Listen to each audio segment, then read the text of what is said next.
Welcome, welcome, welcome, ladies and gentlemen, all across the USA. So glad you could take a few moments on this Monday to spend time with me. And we've got a lot to tell you about in this hour, so if I were you, I'd stick around.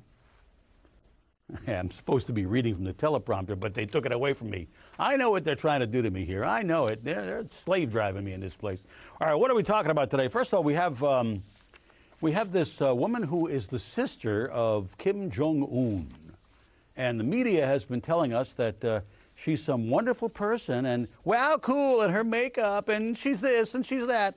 This woman is the equivalent of Joe Goebbels in the Nazi Empire.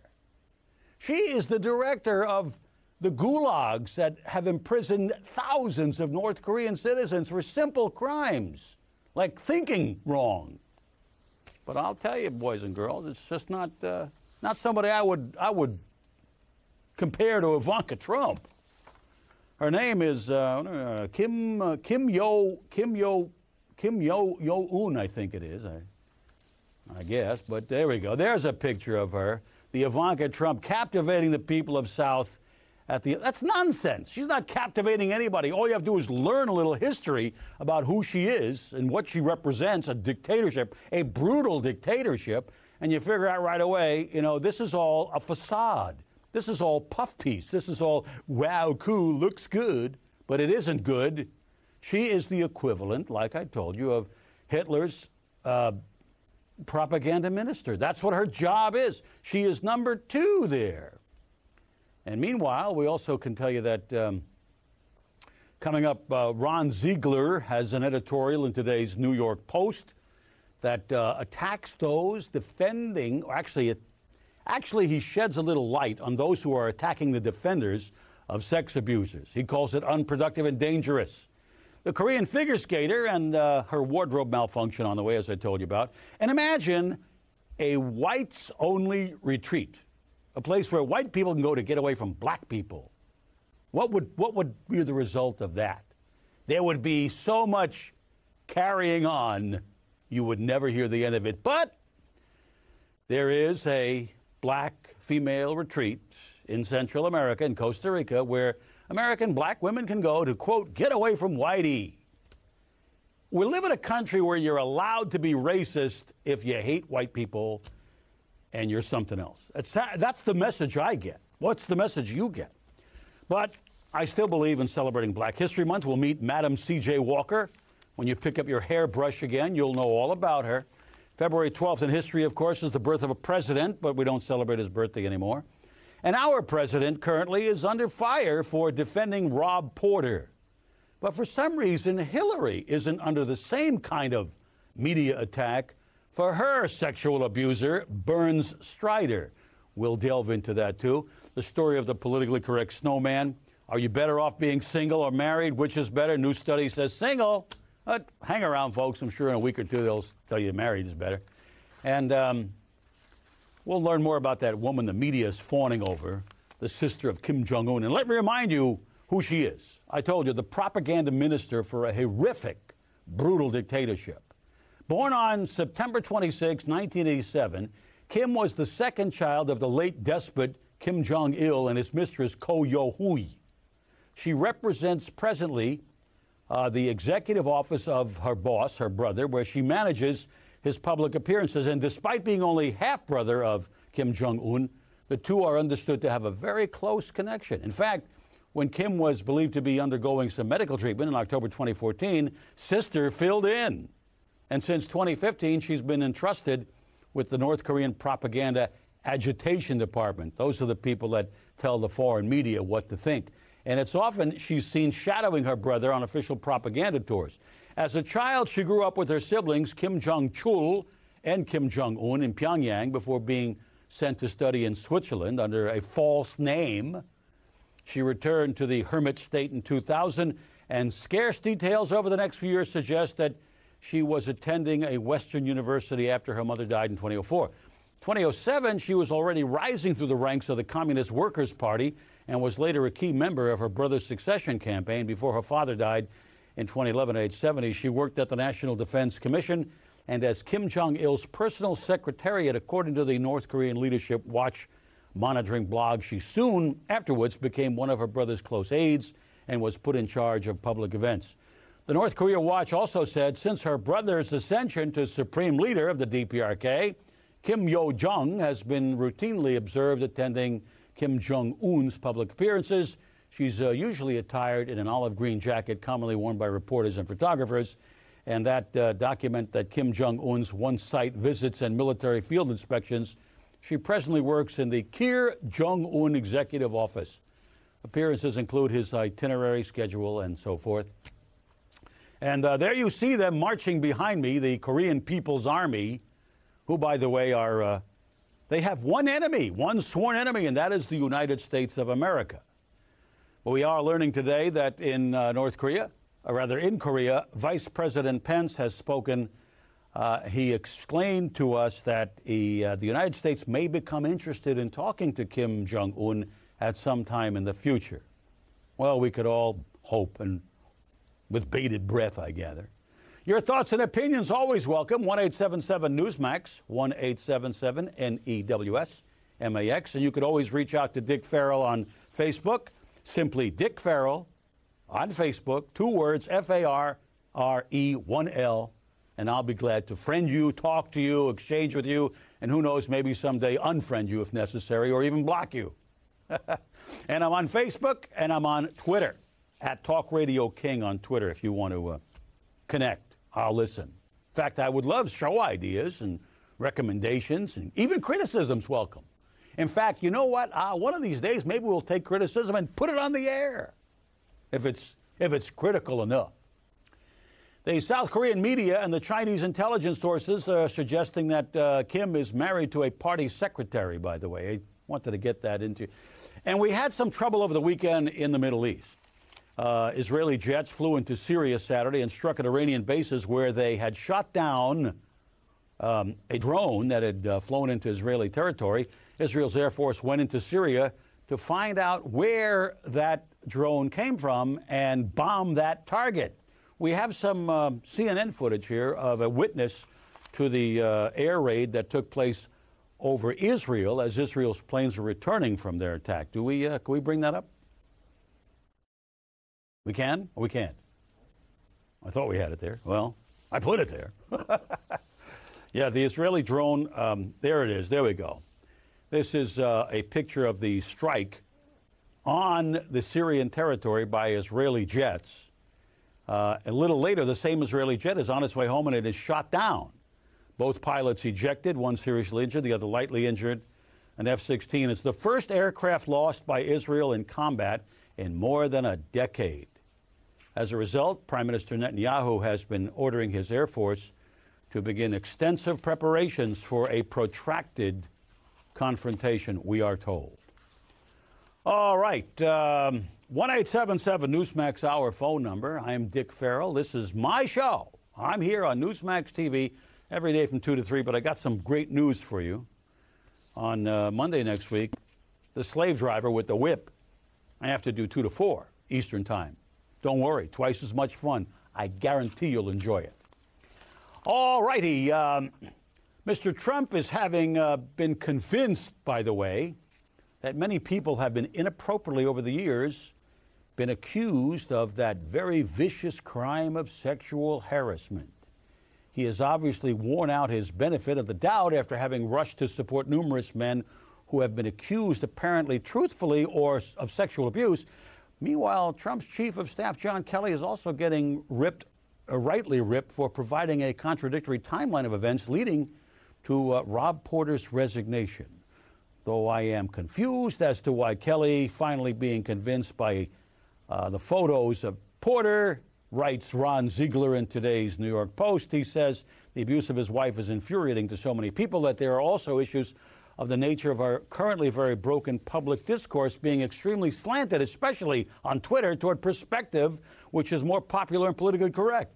No one wants to be on the very unpopular side of the heated issue, and in this toxic Me Too environment, writes Ziegler, it is easy for people to get destroyed simply by taking the wrong side, even Matt Damon.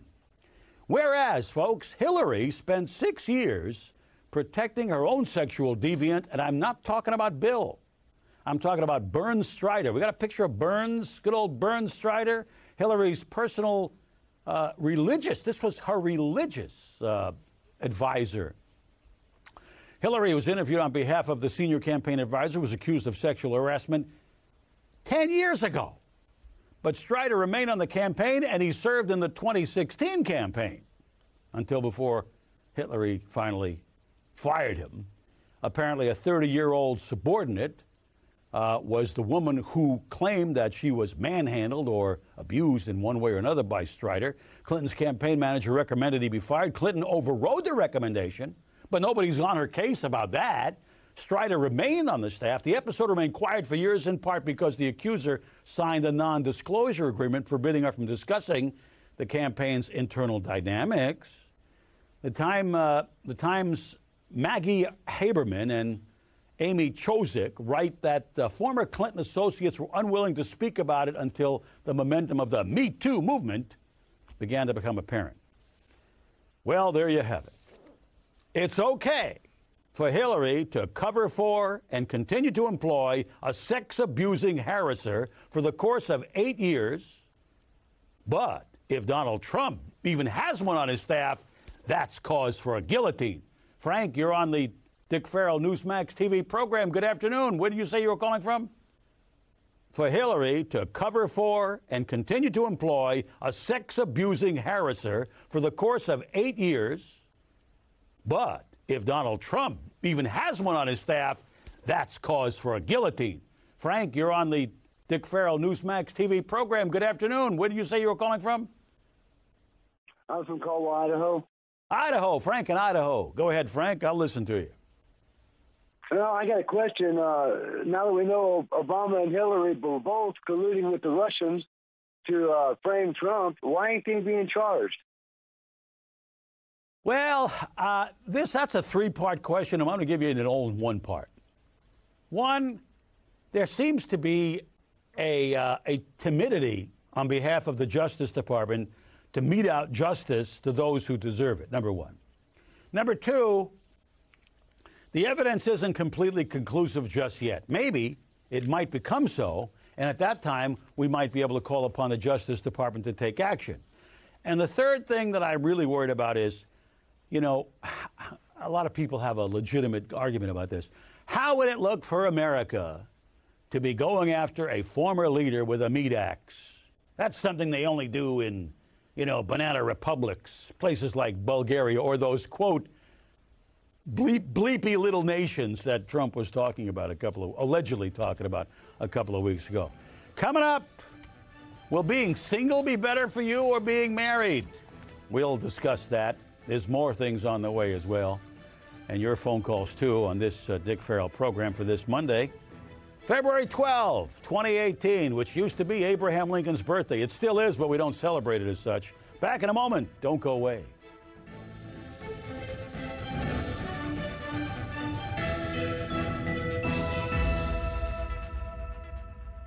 Don't go away.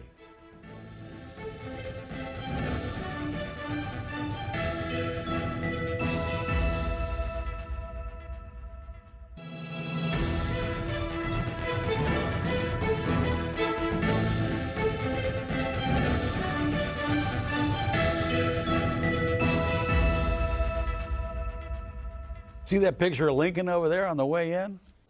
He was born in 1809. Quick, how old would he be today? 209 years old. That was easy. Marriage can constrain people socially. We'll find out if being single is better or not. But first, Joe in Texas wants to offer his ideas on this Dick Farrell program on Newsmax TV. Hello, Joe. Good Monday afternoon, Dick. Just one thing on for our president, our fine president, our blessed President Trump. We, the people, voted for him. One of the main reasons we did vote for him was because he promised to drain the swamp. Now, he's working on it. Mr. President, please keep on drain that swamp, and don't give them any more than necessary. Now, keep your eye on them, because as soon as you take your eye off of them, they will take anything and everything they can. Okay, Mr. President, and you are our fine president. Thank you, Joe. Glad you contributed to this Dick Farrell program on Newsmax TV. Have a fine day yourself. Getting back to that study? Well, it turns out a new study published in 2015 supported the notion that, which was published in the Journal of Social and Personal Relationships, quote, single individuals are more likely to frequently stay in touch with, provide help to, and receive help from parents, siblings, neighbors, and friends than the married ones are. Let me stop you right there. I think that's true because married folks are too busy raising kids, making a living, holding their house together to do all those volunteer things. The study found that being single increased the social connections of both men and women, a trend that remained even when taking into account social structural explanations of relationships. The researchers concluded that instead of promoting marriage, public policy should acknowledge the social constraints associated with marriage and recognize that single individuals have greater involvement with the broader community. You know, but then again, if everybody's single, who's going to have the babies? The 2015 study was advanced by the TEDx talk in May last year, in which Bella DePaulo argued that society undervalues the lives, relationships, and stories of single people, and that so often the told story is the romantic one of how two married people met, lived their lives independently. Well, here, let her explain it. Here's DePaulo on this clip from TEDx. Get married and you will live happily ever after, and you will never be lonely again. As children, we hear those stories in fairy tales. As grown-ups, we keep hearing them in all the novels and movies and TV shows that build up to a wedding. The Supreme Court of the United States is telling those same stories. In the landmark ruling that legalized same-sex marriage, Justice Anthony Kennedy wrote, quote, marriage responds to the universal fear that a lonely person might call out and find no one there. Bella DePaulo, 63 years old, never married. You don't even have to ask yourself why. Just take a look. Being single has its advantages, I will not doubt that. But let me tell you something.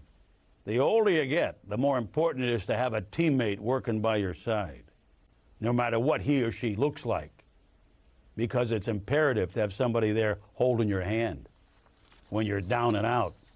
Even if you're well off and wealthy, you still need somebody there to reaffirm your existence. And that's why I am a supporter of the concept of a marriage between a man and a woman. And if you're going to have a marriage between a woman and a woman, well, hey, as long as you got somebody, another piece of flesh to hold on to. We're not meant to be alone, although DePaulo there tells us that, well, you know, better off helping other people if we're single. I don't know about that. Most of the single people I know are miserable. They don't spend any time helping anybody but themselves. Most of them, not all of them. Anyway, part of this program is Jerk of the Day. No, it's not me, although maybe someday I can qualify for it. Jerk of the Day today goes to reporter, NBC ex-reporter, he's been fired, Joshua Cooper Ramo, who needs a little history lesson. Got to go back to high school and not take Common Core history, but real history. Anyway, a correspondent here explains the, I think we have, do we have the explanation of what he did? Okay, let's roll on that. Here's what happened to Joshua Cooper Ramo. NBC's Olympic commentator Joshua Cooper Ramo upset a lot of Koreans when he commented on the Japanese occupation of the peninsula during Friday's Olympic opening ceremony. Ramo introduced Japan as a country which occupied Korea from 1910 to 1945 and went on to say that every Korean will tell you that Japan is a cultural and technological and economic example that has been so important to their own transformation, which sounds like high praise, but Korea and Japan's post-World War II history hasn't been nearly that rosy. As the Korea Times put it, many Koreans suffered enormously, often from rape, forced labor, torture, and death during the Japanese occupation. And the issue of sexual enslavement of Korean women, euphemistically called comfort women, is one that continues to color the Japanese-Korean relationship. NBC issued an apology following Ramo's remarks. Gabriel Ware reporting. What Mr. Cooper Ramo needs to understand is that he has to go back and learn history because he did not know of the brutality the Imperial Japanese regime had bestowed upon the Korean Peninsula for those 35 years. He just didn't know. He thought it was all, wow, they taught him how to use electricity. Not. Let's go to Lauren in, is that Minnesota, did you say? Hey, yep, Lauren, hello. Yeah, hello, Dick. These Democrats are making such an issue over like this Rob Porter. Don't they remember back when Ted Kennedy was drunk, and that's no excuse for doing wrong, drove Mary Jo into the river, left her to drown, and he stayed on as senator. They didn't even kick him off.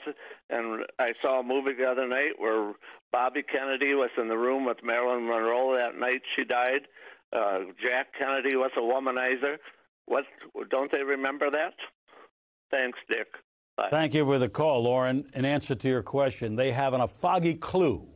They choose to selectively rule out or eliminate all of those misbehaving people in their party. In fact, when they're only concerned about, the only reason they're concerned about Rob Porter, and by the way, not to be confused with Rob Portman, that's been happening.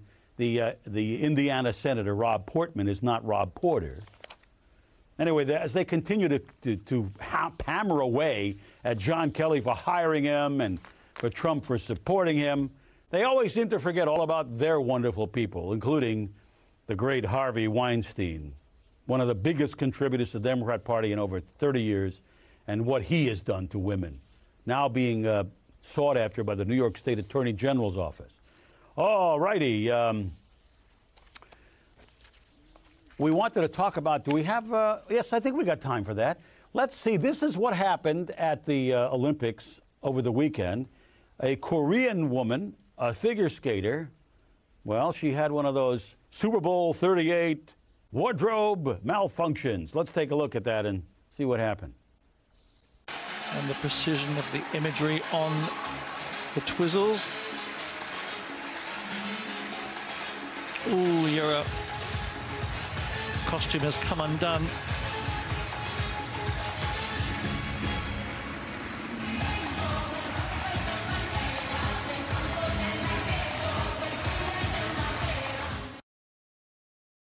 You know what they didn't tell us was, is she a North Korean or a South Korean? She was wearing red, so maybe she was a North Korean. Well, I tried to research it and couldn't find out. Maybe you can. We've got much more to tell you about here on Newsmax TV with Dick Farrell. Coming back in the next segment, we'll be talking about a Costa Rican retreat where black women can go to heal from being around white people. And I'm going to ask you to use your imagination. What it would be like for white women to go someplace to heal from being around black people. That would be racist. We're back in a jiffy right here on Newsmax TV. Don't go away.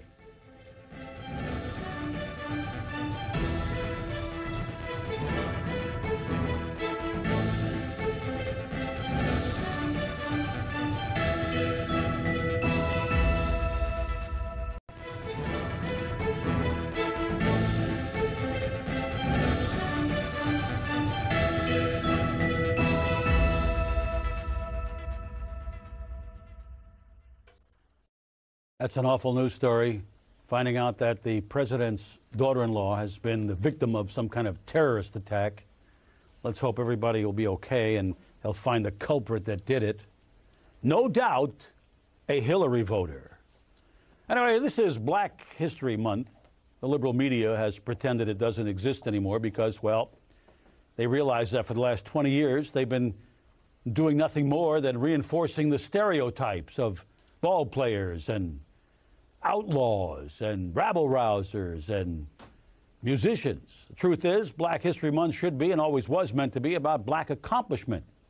The woman we meet today, you may never heard of her before, Madam C.J. Walker, born Sarah Breedlove, December 23, 1867, near Delta, Louisiana.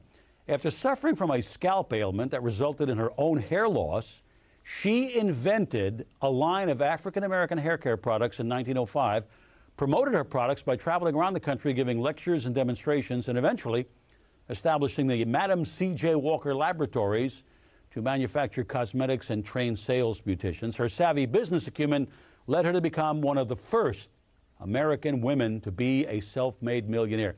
We have a short video on the life and times of Madam C.J. Walker. Next time you pick up your hairbrush, remember, she's the one who invented it. Let's take a look at that.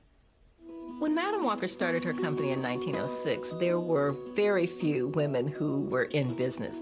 She and Helena Rubinstein and Elizabeth Arden were women who were all in the same boat. They were trying to develop an industry. People didn't even take them seriously. She traveled door to door, town to town, teaching individuals in churches and in people's parlors and wherever she could. And she could see that ultimately it really wasn't as much about the hair care product, though that was important in an era when women didn't have access to those products, but it also was very much about empowering women and about helping women become economically independent.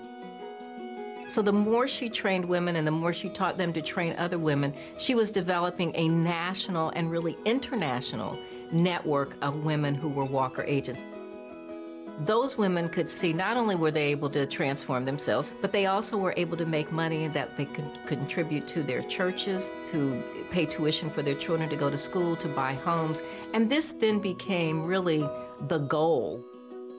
When I look at her life, I think it's fabulous that she became a millionaire. Stunning that she became a millionaire.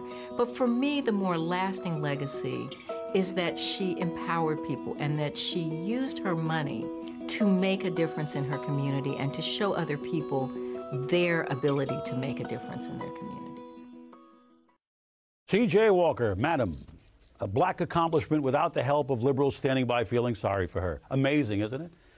We do have to report the death of a great one today. 89-year-old Vic Damone passed away actually yesterday. In American tradition, he was a band singer, songwriter, actor, radio and TV host, and we have a little bit of his one of his greatest hit songs.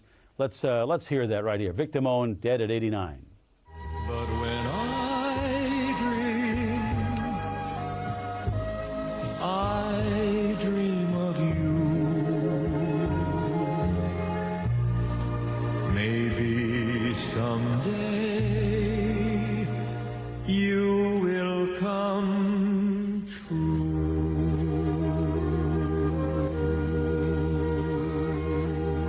Goodbye to a great one, Vic Damone, 89. All right, we're back with more stuff coming up. Hey, there's more stuff than there is time, so you'll want to stick around. Here on Newsmax TV, I'm Dick Farrell, glad to be your host. And if you feel like calling in, 1-877-NEWSMAX. We're waiting for you.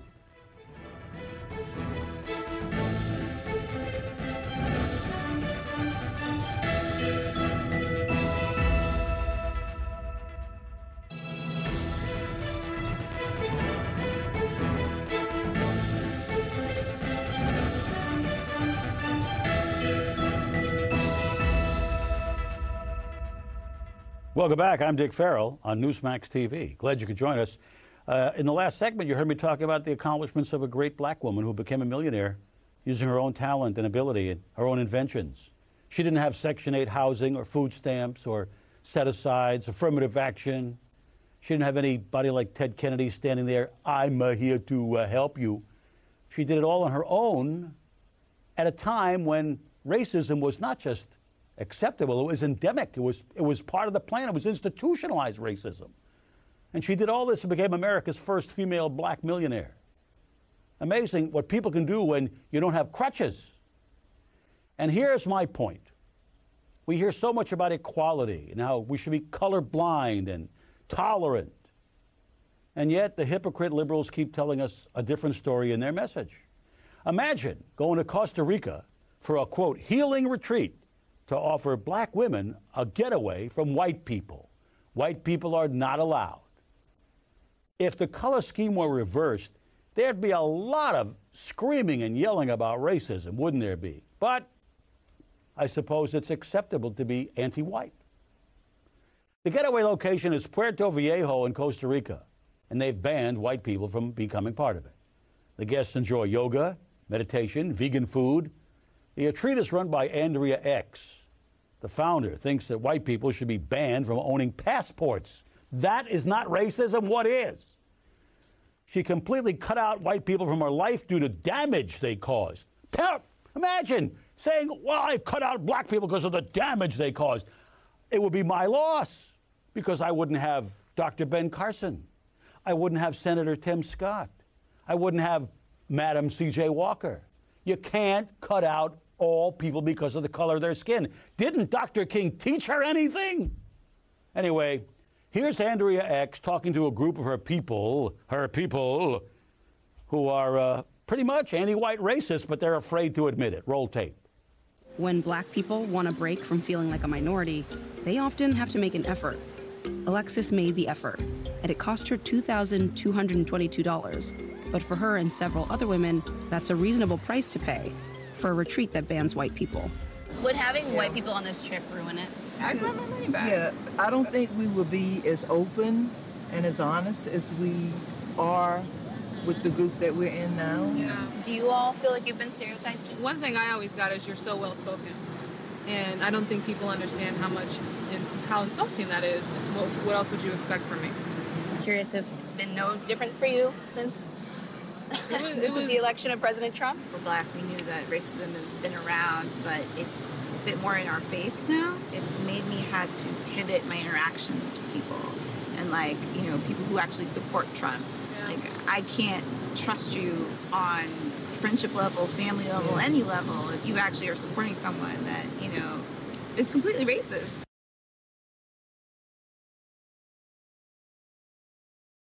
Dr. King must be spinning in his grave. It's obscene. My only question is, when are we going to be allowed to identify anti-white racism? And number two, when are we going to have the guts, the elbows, the toenails, and other parts of the body to extinguish it? Nolan in Oklahoma, you're on Newsmax TV with Dick Farrell. Good afternoon. Good afternoon. It's been nice to meet you as you've been on recently. Well, I'd like to say something. Now, this is based on personal opinion and observation because I'm a few years old, I'll put it that way. But this idea of self-motivation, it seems to me that there are people who have a very strong internal drive, and that, if you want to call it their nature. And I don't think that we can just manufacture people into who we want them to be and make everybody the same. You were talking about the lady who became a millionaire, and she's a perfect example. And I think that a lot of this institutionalized fix everybody has totally messed people up as far as getting in touch with their personal abilities and strengths and so forth. Right. It's like we've always been told. Give a man a fish, you'll feed him for a day. Teach him how to fish, he will feed himself for a lifetime. Thanks so much for the call. Glad you were here. I'm Dick Farrell on Newsmax TV. They're banning books again. Liberals banning books. Here it comes again. Now they're banning books in Minnesota. Apparently Huck Finn and To Kill a Mockingbird have been banned at a school in Minnesota. Why? Well, the reason being is some people feel that it's racially sensitive. There's racism in there and they don't like it. And once again, we find ourselves in a situation where, once again, as I told you, we're trying to rewrite history.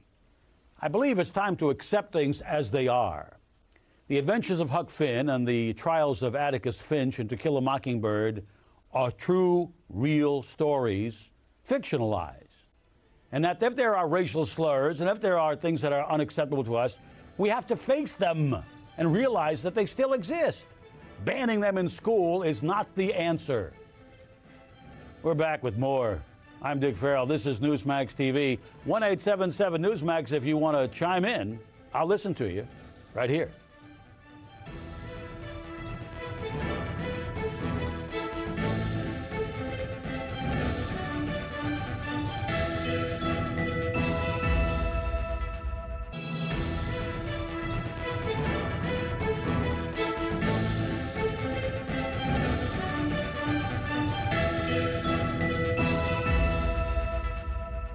History is very important. That is why I, tried to anyway, portray today's day in history on each and every program.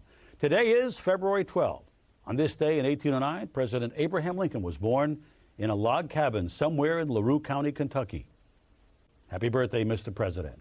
Chile officially became independent on this day in 1818, more than 7 years after initially renouncing Spanish rule. Happy birthday, Chile. In 1909, the NAACP, the Advancement for National Association for the Advancement of Colored People, was founded. Happy birthday to them. George Gershwin's Rhapsody in Blue premiered in New York on this day in 1924. George Gershwin, this day, 1924. Also on this day in 1940, The Adventures of Superman debuted. Bud Collyer as the Man of Steel. Do we have his audio of that very first radio show? This is what it sounded like. Boys and girls, your attention, please. Presenting a new exciting radio program featuring the thrilling adventures of an amazing and incredible personality. Faster than an airplane, more powerful than a locomotive, impervious to bullets. Up in the sky, look! It's a bird, it's a plane, it's Superman! Superman, this day, 1940. The homecoming of American prisoners of war began in 1973. 1980, the FBI announced about $6,000 of the $200,000 ransom paid to D.B. Cooper was found. And also in a Northwest, well, I don't want that one. That's too sad. I don't want to talk. There was an awful killing in Great Britain on this day 10 years ago. Let's go to the birthdays. Happy birthday today, director Franco Zeffirelli is 95. There he is. Hall of Famer Bill Russell is 84 today. And let's get a look at Joe Don Baker from one of his big movies as Walking Tall. Sheriff Buford Pusser. Here's Joe Don Baker. It's all war here. There he goes. Boom.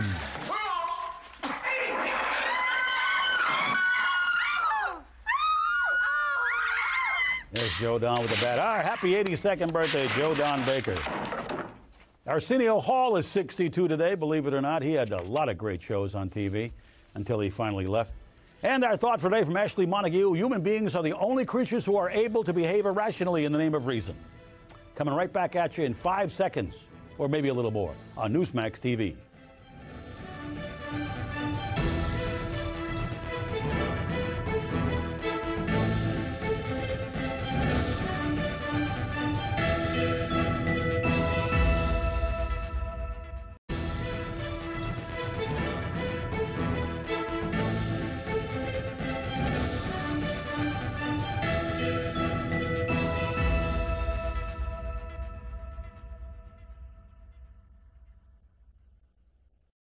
Ah, it's me. Oh, the story of the snowman. How could I forget? Before we leave you today, there's been a lot of snow in the upper Midwest. And a fellow wrote to me today on email and said, I made a snowman at 8 o'clock. By 8:10, a feminist passed by and asked me why I didn't make a snow woman. At 8:15, I made the snow woman. At 8:17, a nanny of the neighborhood complained about the snow woman's voluptuous appearance. At 8:20, a gay couple living nearby grumbled that it could have been 2 snowmen instead. At 8:25, the vegans in the neighborhood complained about the carrot nose and said veggies are not food and we should not decorate them. And at 8:28, I was called a racist because the snowman is white. A Muslim gentleman passed by and said that the snowman should be wearing a headscarf. And someone called the cops, and after that, it just all went downhill. Hey, I've had a great time today. Hopefully we get to see each other tomorrow between 2 and 3 Eastern Time here on Newsmax Television. Have yourself a great day. Up next, some news headlines from Miranda Kahn. And then I'll see you tomorrow. Have a good one.